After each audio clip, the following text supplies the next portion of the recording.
சமர்ப்பணம் பண்ணுவோம். சரியா? முதல்ல என்ன பண்ணுவோம்? எந்த ப்ரோக்ராம் ஆரம்பிக்கும் போதும் முழு முதல் கடவுளா ஒரு இருக்காரு. ஆதி கணநாயகனா, கஜானனா, விக்ன விநாயகனா ஒருத்தர் இருக்காரு. அவர் யாரு?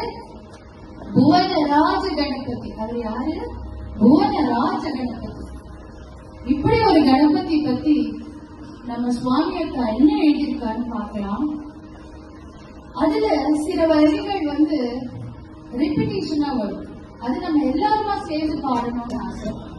எப்பவுமே அம்பாளுக்கு ஒரு பஜன் மாதிரி எல்லாருமா சேர்ந்துட்டு ஒருத்தரையே பாடாம எல்லாரும் சேர்ந்துன்னா ரொம்ப பிடிக்கும். அதனால அதை பிடித்த விதத்தை ஃபர்ஸ்ட் ஆரம்பிக்கும். சரியா?